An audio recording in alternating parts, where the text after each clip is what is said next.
Mba'éichapa temimbo'ekuéra ko'ág̃a ñame'ẽjeýta Guarani. Página 52-pe. Apemoĩta la fecha viernes 7 de agosto de 2020. Viernes guaraníme ojeje'e arapoteĩ.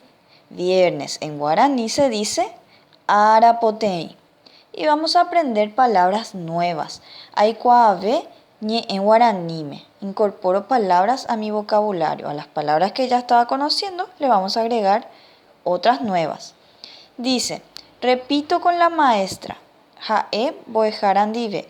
Yo les voy a decir estas nuevas palabras y ustedes van a ir repitiendo en casa. ¿Qué es lo que yo tengo acá? Tengo varias remeras, camisetas, camisas o ropas, ¿verdad? Podemos llamarles ropas. Tengo dos conjuntos, uno donde tengo mucho y otro donde tengo poco.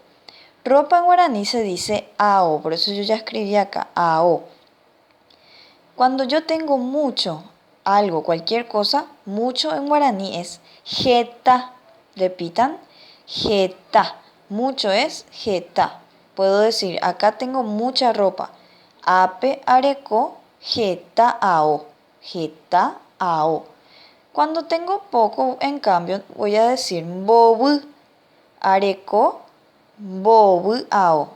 Poco o poca ropa. Mbovy. Entonces, mucho es jeta. Poco es mbovy. Ahora tengo a dos niños aquí. Veo a un niño que está rellenadito, bien robusto. Quiere decir que en guaraní se va a decir kyra. En castellano se dice gordo. En guaraní es kyra. El sonido de la kyra.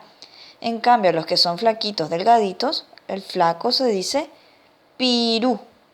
Pirú. Y también tengo a dos niños que seguramente uno estaba jugando y después se fue a bañarse.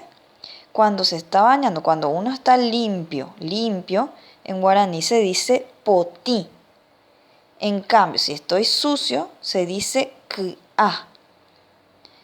Shepotí, shek'a. She quiere decir yo, estoy limpio, estoy sucio. O ao, por ejemplo, podemos decir ao potí, ropa limpia. Acuérdense entonces en guaraní de repetir estas palabras. Ahora yo solo voy a decir en guaraní ya lo que veo. Veo jeta, mbovy, kyra, pirú, potí, k'a. Practiquen esas palabras entonces para seguir y poder utilizarlas más adelante cuando empecemos a hacer oraciones. Hasta ahí la tarea de hoy.